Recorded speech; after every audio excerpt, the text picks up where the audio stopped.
Doma Sports Talk worldwide with some news from the world of boxing. So y'all know what time it is. You ain't in a rush to get concussed. Now, I'm a league passer, so I got some hoops to watch. You know, I'm savoring with good games, so don't y'all tell me what happened. Right, I'm going to watch a game right after this. I'm going to hurry up, you know what I mean? But it's some important information in the lightweight division. We all know that we got an undisputed fight coming up in the lightweight division. Finally, could have had this maybe a year and a half to 2 years ago, right? Would have been between Devin Haney and Teofimo Lopez. Could have been, but that didn't happen, right? And so now we might get George Kambosos versus your boy Devin Haney on June 5th in Australia, just like your boy George Kambosos wanted it, right? So that's pretty good. But let me tell you something. Devin Haney and Eddie Hearn, his promoter, part-time promoter, they're shining right now when it comes to the whole Kambosos undisputed fight, the negotiations and everything that's been going down. For those that don't know, it's been a long, hard struggle. And so let me just get into it when it comes to Eddie Hearn. Eddie Hearn is, pretty young for a promoter and, smack talker, got everything put in his lap from his father, right? But, he gets a lot of things done, right? And, we get on him. I know I definitely didn't like how he promotes Anthony Joshua when they were having the negotiations with Deontay Wilder, instead of just saying what really was up and going beating around the bush and, being able to use different narratives to get around that fight that they obviously didn't want, right? So you get in your bad graces. But my point all along is, even though Eddie Hearn, I don't agree with him with that situation, but he is Anthony Joshua's promoter, right? So he's going to have to do what he's going to have to do. And I just, promoters, what promoters do we know that we like? Don King, Bob, Errol, Lou DiBella, Oscar De La Hoya. I mean, who, what promoters are we really like? Man, that's the one right there. The promoters are promoters, which are basically, we don't like them most of the damn time because they're in the way most of the time. You know what I'm saying? But let's make sure this is clear. I can remember when Eddie Hearn picked up your boy Daniel Jacobs, right? Picked up Daniel Jacobs. Now, he was able to get Daniel Jacobs a fight with Gennady Golovkin and a fight with Canelo. I mean, what you gonna do? That's the biggest things you can do in or around that 160-pound division. Dan Jacobs was allowed to fight both of them, or got the fight. Did well against both of them, actually. But his name is not Jack Catterall. That's what happened there. Jack Catterall fights your boy Josh Taylor, and, to a pretty good fight, which I had Josh Taylor winning, but it was in a close fight, and everybody's outraged and want to check how we judge fights, because Jack Catterall's performance versus Josh Taylor. Well, damn it, Daniel Jacobs did better than Jack Catterall against Gennady Golovkin, right? Daniel Jacobs did better than Jack Catterall against John Ryder recently. Against Canelo, I think he did better against Gennady Golovkin than against the Canelo, but that Canelo fight was, I had him winning by one round. It just depends. I know we get used to just anything kind of close, we give it to Canelo because we know that's what the judges are going to do. Just judge the damn fight, and neither one of them got a damn name, and then you'll see what happens. I'm just watching these two dudes. I don't give a damn, right? Look at it in black and white if you can, so you don't give a damn what color nobody is. Just watch the damn fight. Jacobs didn't really do as bad as we keep saying he did against Canelo, really. You know what I'm saying? We just suspect him. You better beat Canelo really bad if you want to get a decision. We know what time it is. But we're talking about Eddie Hearn here. Eddie Hearn was able to get those fights for him, so he's been able to do something. Now, when we're talking about this George Kambosos, Devin Haney thing, I'm looking at Eddie Hearn right now and I'm saying, good job, Roy. Good job, mate. For not standing in the way of this fight and not trying to do anything to get in the way of Devin Haney agreeing to these terms, which is ridiculous, we'll get to. But just to make sure that you're not going to be in the way of Devin Haney. Now, at the same time, not even with Demetrius Andrade is Eddie Hearn getting in the way. He's like, if I can't get him big fights, if anybody can, please do. Because he don't want to come out and just say, man, this is an undefeated black dude. I can't get Canelo to fight him. I can't get Gennady Golovkin to fight him. I can't get Jaime Munguia to fight him. They all have real reasons. Canelo, it would have been an undisputed fight. Gennady Golovkin would have been a high-profile unification bout. Jaime Munguia is mandatory. And they are able to say no, and the network is not allowing me to put them on blast. So what am I going to do? We've tried everything. We signed him here to get those fights, and all three of them categorically is not fighting this guy. And we can't, I asked the zone, but they won't let me promote him as the baddest one out of all of them, and we telling on everybody. So that it can't happen. So and he's just asking people, if you can get Demetrius Andrade some fights, please do, because he deserves them at this point. You know, I've seen promoters, just nothing you can do. Is that people keep saying, well, if he was over here, fighting for over here, he wasn't going to get Canelo, Gennady Golovkin, or Jaime Munguia, whatever. Because people don't be, you know, when you're the mandatory, you don't care about where the other guy's fighting at. You're the mandatory. You want to fight. Jaime Munguia ain't got no, hey, man, I'm fighting over here. You on the wrong side of the street. You're the mandatory. You're going to get on the other side of the street because you worked hard to become the mandatory. You want the title fight.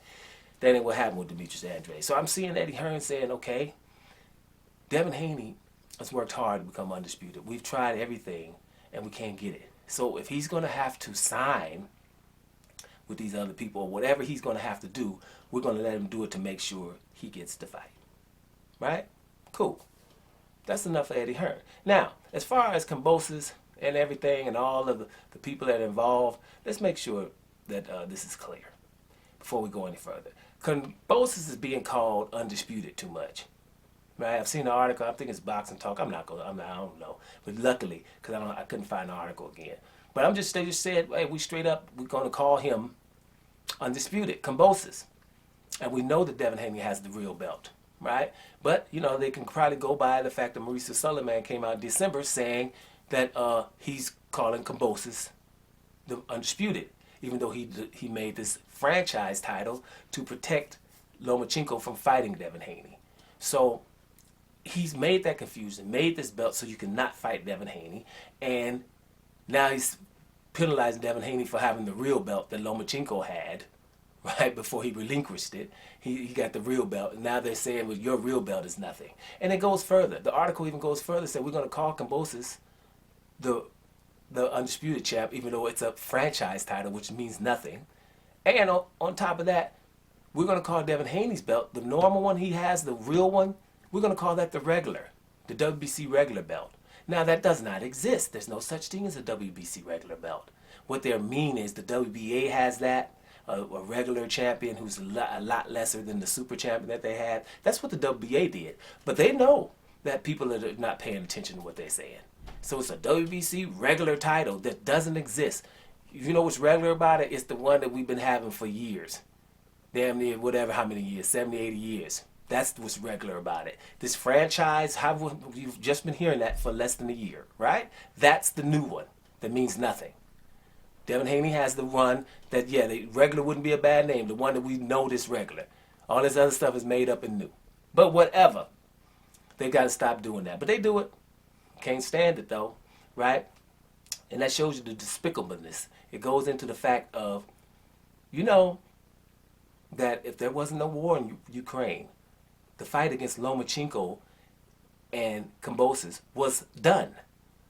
They were going to say, forget the undisputed fight, the real undisputed fight with Devin Haney, and we're going to fight against the guy who lost to Teofimo Lopez, right, and give him another shot at the title before the guy who, who deserves it in Devin Haney and is the real titleist. And like I told you before, that's why I was right about that. Lomachenko was going to force Lomachenko down in your throats, and if he wins, he's going to be undisputed, and they won't look back. Those are my words I keep repeating because that's what's been going on. I've been saying it for 6 months now. That's what their plan was. But Lomachenko's staying at the war heroically, and now they're forced to act like that, right? Now, while they was doing this, and while Devin Haney understood that they've made the Lomachenko fight instead of his fight would have been higher profile, more money. Yeah, I said higher profile. Devin Haney's fight's a higher profile than Lomachenko. They don't want you to believe that. He makes more money, right? He has a title. Lomachenko doesn't. He has the titles that they give him, like undefeated, even though he's lost twice. But they'll say something anyway. One of the best fights they've ever seen, even though he's lost twice in 16 fights or 17. You know what I mean? So he's got those kind of titles. But the title that means something, Devin Haney has. The one that could be undisputed, Devin Haney has that. Right? But Devin Haney still went for all of the conditions. That means he's getting less money than Kambosos. He's going to Australia. He's getting vaccinated to go to Australia to fight the guy, right? And he's taking a rematch clause, which means they're going to even have a rematch in Australia. And Kambosos is going to get more money than him again. That's ludicrous. I wouldn't. That's when I wouldn't agree to that. I would agree to I'm gonna fight you, beat you, and then after that you getting 60. I'm getting 60. You getting 40. In the discussion, that's what's fair. Because I'm the now undisputed champion when you weren't, right? But he has to agree to that, right? And after that, maybe fight Lomachenko. That's what's supposed to go down. So he's agreed to all of that 3-fight deal. And Eddie Hearn said, okay, man, because you got to go get legacy. I hope you come back to me when you finish. And I think he probably will because Eddie Hearn got him to where the hell he wants to get. Now, what my problem with this is, he's had to sign with Errol and DeBella to let them promote these fights, right? Which means Bob Arum and Lou DeBella are going to be taking credit for Devin Haney, for his heroism, right? You know, like he's, okay, I'm trying to be undisputed, I'm taking all this stuff, and now they're going to be the ones that act like they did something to make it happen. No, Bob Arum deserves no credit here. Lou DeBella deserves no credit here. They were trying to get Lomachenko in front of this guy. The fight was a done deal, all the way, everything done. Right? That's what they were trying to do. So let's make sure we focus. Because they're going to be over here after Devin Haney beats Kambosos and he gets the props of being undisputed, they're going to probably start, you know, acting like it was them. They gave him the opportunity. This young jewel, blah, blah, blah. No, this young jewel, you've been keeping away from the lightweight title for the last 2 years. You've been keeping him away from Lomachenko for the last 2 years. He didn't say Lomachenko while he was, 14. He started saying Lomachenko when he was 20. He's 23 now. Lomachenko, because Lomachenko didn't want to fight him when he was Lomachenko's mandatory. So that's who that is. So at the end of the day, Devin Haney and Eddie Hearn are shining right here, in my opinion, going into this Kambosos undisputed fight. So all hail to those dudes. You know what I'm saying? Now, another thing that's in the news real quick is another brother, Shakur Stevenson, undefeated brother, right, 126-pound division, 130-pound division, excuse me, right? And, he gave his top 5 pound for pound. And, I'm seeing people tripping out, And the bottom line is because he got brothers in it, right? He got himself in it, number one, right? And this is without me. I've looked at it once, and I'm going to see if I get it right. He's number one. He got himself in it. Anybody that don't believe he is in or around 130 pounds, go do something about it. If anybody's not agreeing, right, out there, that's hating because it's Shakur Stevenson said he is, who do you have from 126 to 135 that's going to go and say, no, it isn't him? We got Oscar Valdez about to try it. Who else? Right? Because that's what you need to do. Don't just hate on him. Just say, well, okay, you can't beat who? And then see how short your list is. Number 2 is Terence Crawford, which on his list it should be. Terence Crawford should be behind him only. So that means basically Terence Crawford's number 1, pound for pound, in Shakur Stevenson. Number 3 was Jaron Ennis. Anybody don't like it, go beat him. He's a welterweight. Anybody that don't like it, go beat him. Go look at how he looks while he's doing it. Virgil Ortiz would have been the closest one that's an up-and-comer like he is, but Virgil Ortiz can't even make that weight at 147. He's going to have issues, right? Jaron Ennis is an extreme talent, and everybody in boxing understands that. Number 4, he had Canelo Alvarez, who I would switch with, and I'll tell you in a minute who. Canelo Alvarez is still number 4 on his list. Good.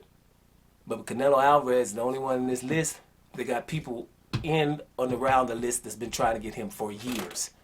You see what I'm saying? Everybody else, it ain't nobody like, hey man, I want to get him. You don't have that. Only Canelo, and it ain't about the money either. Right? It's about legacy, and he's not doing that. Number 5 was a tie between somebody. It was a tie between Javonte Tang Davis and Errol Spence. Okay.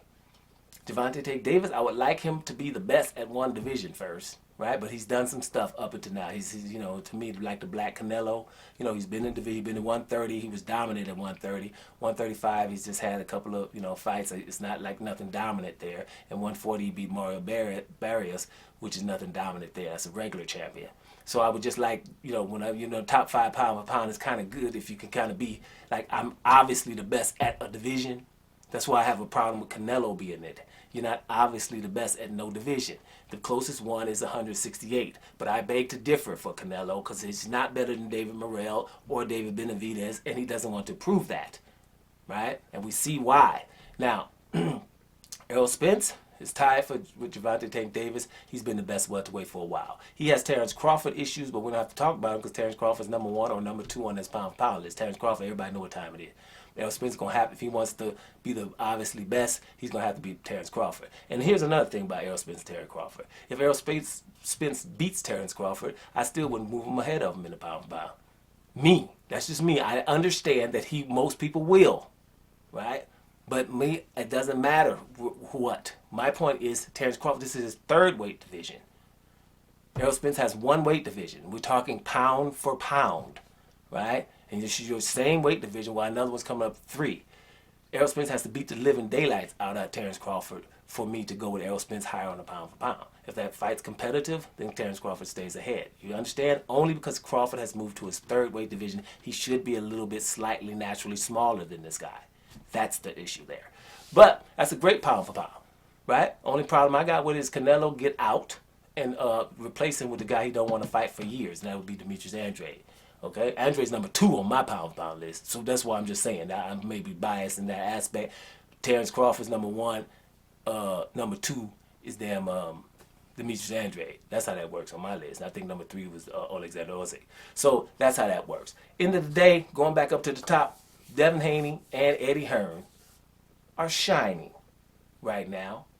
And now y'all know the reasons why. Doma Sports Talk. Worldwide. And I'm up out of here, y'all.